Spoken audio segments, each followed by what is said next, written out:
So actually, this is a really great preview to what I'm about to go through. When you think about Africa, what really goes through your mind? Do you think about poverty?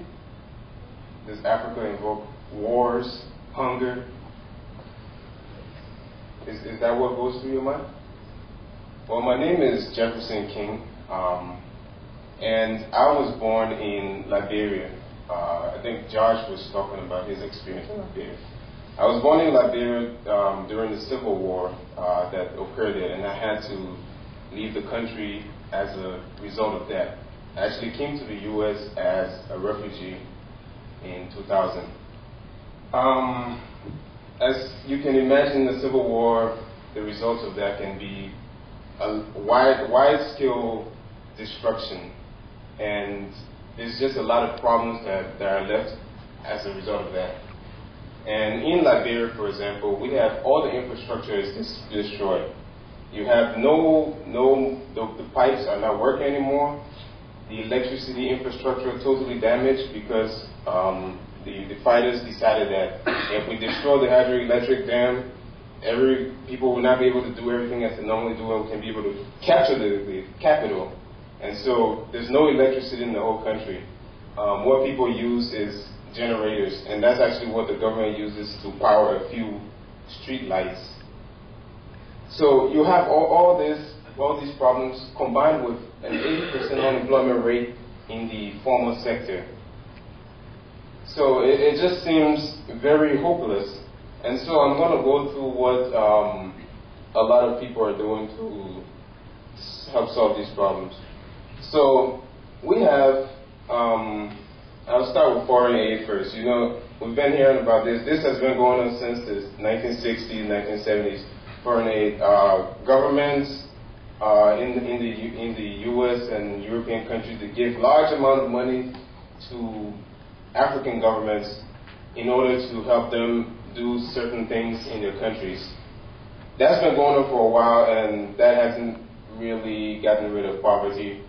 The type of endemic poverty that we see in countries like Liberia and in Africa in general, that hasn't helped solve the problem. And people actually, I'm not an expert on foreign aid, but there's been a lot of people coming out saying that these type of aid actually hurt more than they help. So on the more lower scale, there's microfinance that's going on. Okay, so that's gained a lot of popularity lately. You have organizations like Kiva that actually help people get in touch with people on ground who need money to be able to finance their activities. But the problem with microfinance is it actually starts with just a very, very tiny amount of money. Like in Liberia, for example, if you're just starting out, you have an idea, you want to go ahead and pursue that, the most you can get in the whole country is $75 to start with. Now think about this. What type of people are going to benefit from that?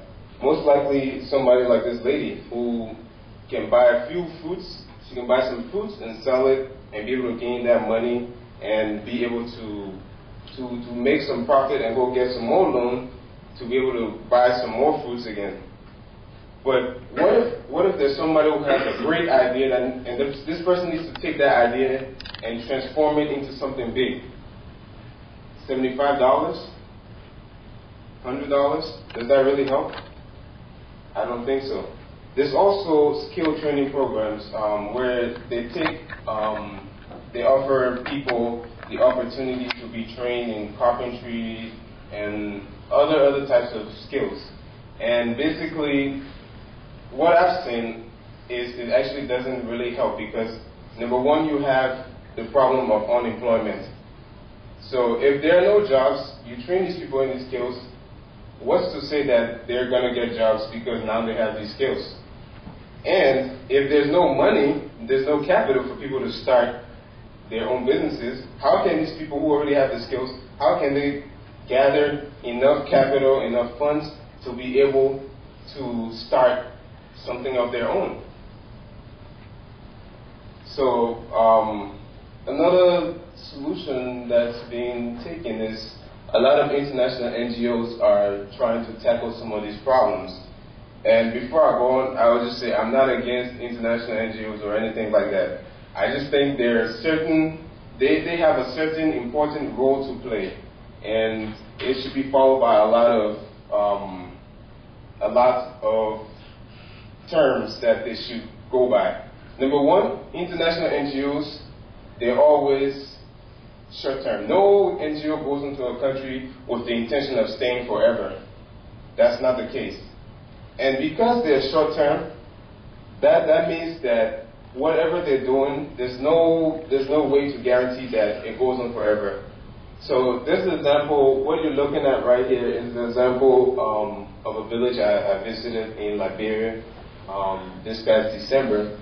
And an NGO started building a hand pump in the village. So they bought all these equipment, they had the people dig the well. If you lift that thing over there, you'll see the well that they will install these things into. And boom, something else became more sexy, something else became more attractive, and the NGO was there no more. So basically, this is what is left of the whole operation. It's like this. And the people don't have enough money to be able to buy the rest of the materials, the equipment, to continue this. And basically it's left like this. It's either going to be a burden on the government who has to now complete that, or it's just going to look just like that.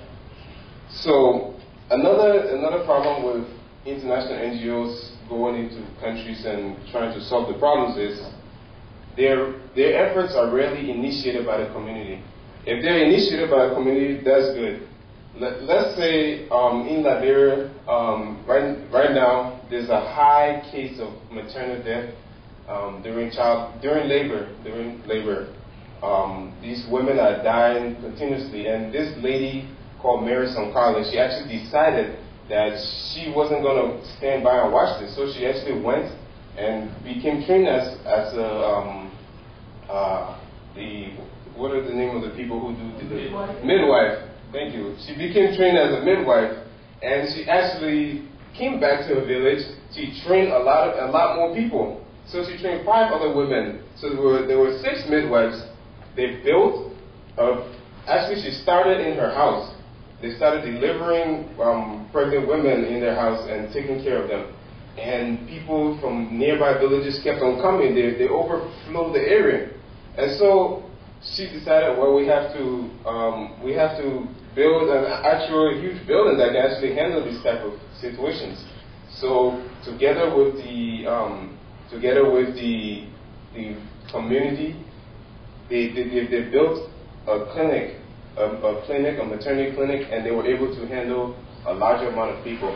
Now, if there was an international NGO that came in and saw this case, and they decided to provide assistance, whether in terms of material, funds, or manpower to help them with technical things that the people would not be able to do. Now, this would be an excellent case of an international NGO partnering with local people, local communities. So, but if it's not, in most cases, these international NGOs, they come and they're looking for something to do, and they do it, and then when they're done, they go and report to wherever they came from. Look what we have done, we did all this thing, and if there's something else that's more sexy, then they go running behind that. So that's the case. And the whole NGO coming into the country, it just creates a handout mentality. People kind of expect things to be handed to them. Well, NGOs in Liberia right now, because as you can tell by all this war and everything, Liberia is so sexy right now. So there's so many NGOs that have been going there. The country is just flowing with them. And what you have is all these people, and they're just, when I went there to try to do some work, if I held workshops, they would actually expect to be fed. They would expect to be given some type of stipend or something for attending a workshop that's going to benefit them. So all these international NGOs that come with all this money, they just create this handout mentality that people can only think about the short-term gains, and they're not looking forward. So the last type of solution I'm going to throw out there is the ones being thrown out by the government. Well, we have a great president, the first female president in all of Africa, Ellen Johnson Sirleaf. And what the government's approach to ending endemic poverty in the country right now has been is basically inviting all these huge multinational companies to come and do business in Liberia. They're giving them as much priorities as over any other companies locally. So they're taking this macro approach to increasing wealth or decreasing endemic poverty in the country. And most of this is centered around the exploitation of natural resources, as if that is the only thing we have. Natural resources, that's it. So basically, get these companies to come and mine. They actually got a company from, I don't know what it was, Thailand, and a Southeast Asian country, to come and basically plant a lot of oil palm trees to be able to extract. This is a low technology thing that can certainly be done by people in the country. So basically, my idea here is that we need to start from a micro level and not just macro level, because when you start from a macro level, you don't know how long it takes before you can actually hit the real people that you need it to hit. So my idea is Young Africa, and Young is an acronym for Youth Overcoming Underdevelopment Nationally and Globally, starting with Africa. And I'll tell you quickly how I arrived at this. Well, I am a Cornell alum from the engineering college, and the way I came up with Young Africa, there's this competition that my friend right here from Mess Express was part of. We were both competing. The Big Idea competition, I'm sure a lot of you have heard about it. So basically we compete with our ideas and things like that. So I saw this advertisement, and I thought, oh my goodness, I can win $2,000.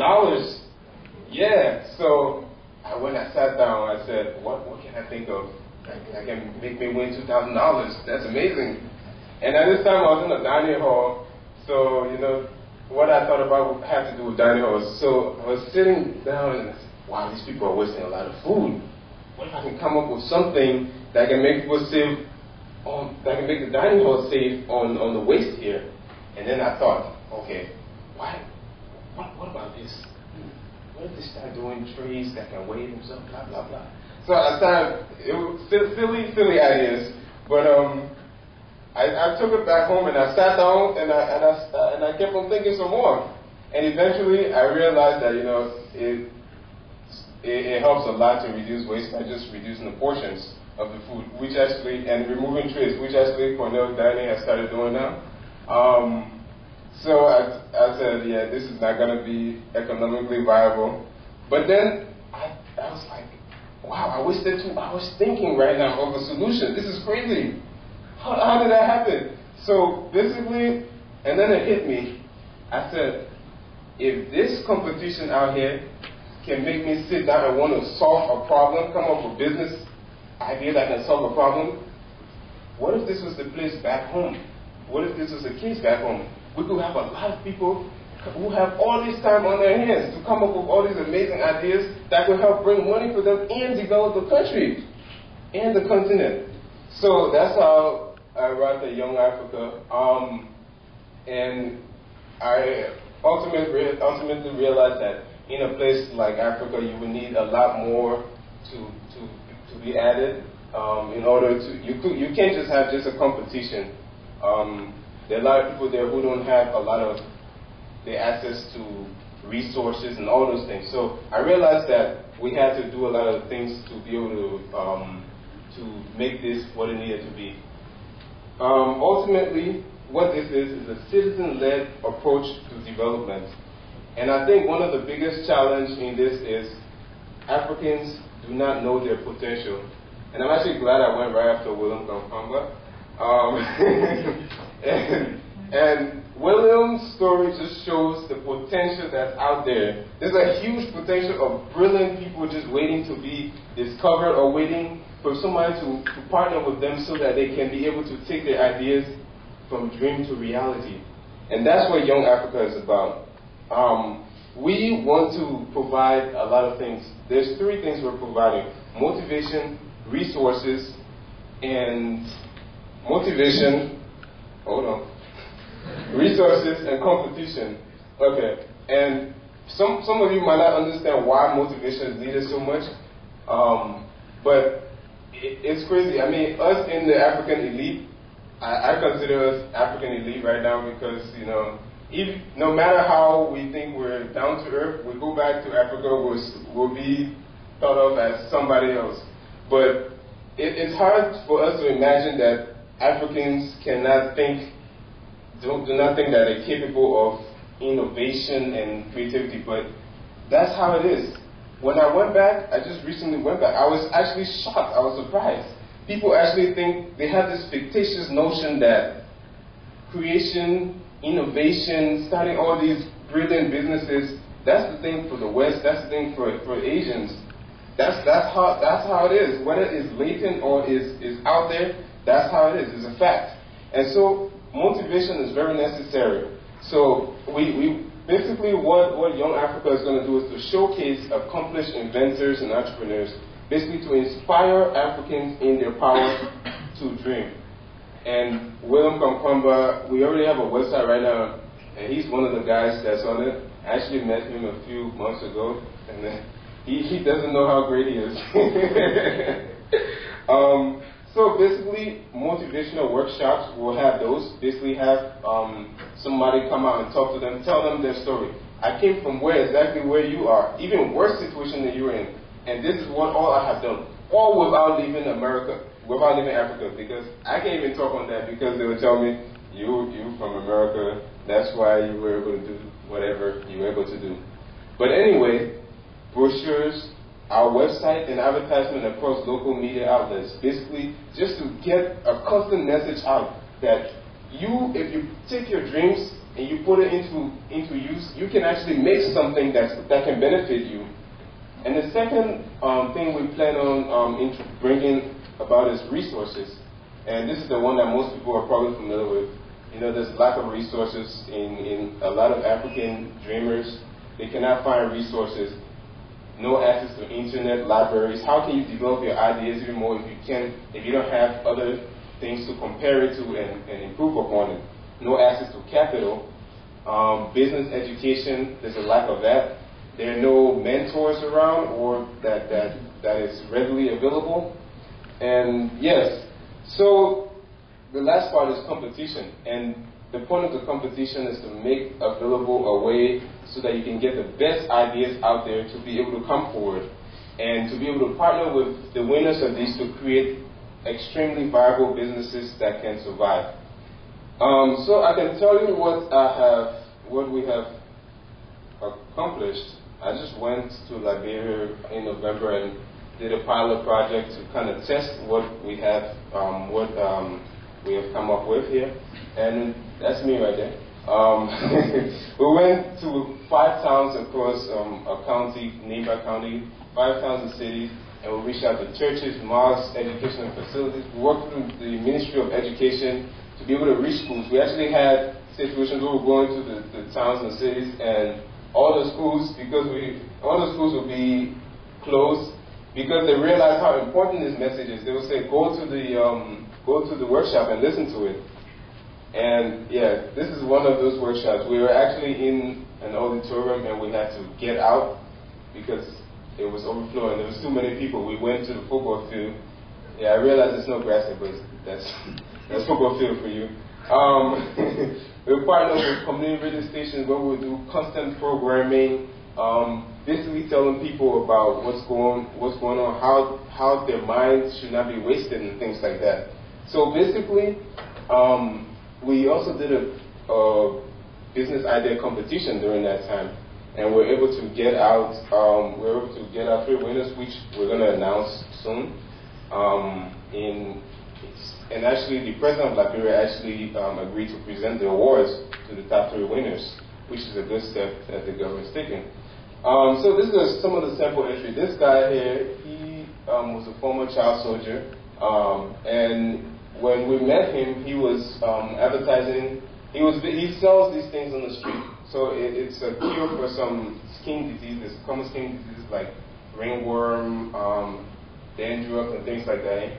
When we met him, he said he had just come up with a formula for a fruit drink, and he wanted to work on that and make it better and be able to package it and things like that. He also wanted to package what's up there too.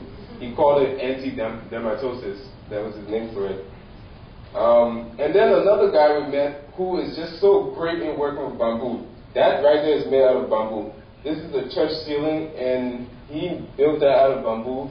And he also created this bed right here. This is a portable bed, and you can fit it into a sedan. He designed 2 keys. You put the keys on each end, and the bed will start crumbling into 6 separate pieces. And you can take that and put it in your sedan. And then the last one is Harry Bouzer, and he has been designing gliding planes. So he creates these planes that glide. He says he doesn't have engines or anything to put in it.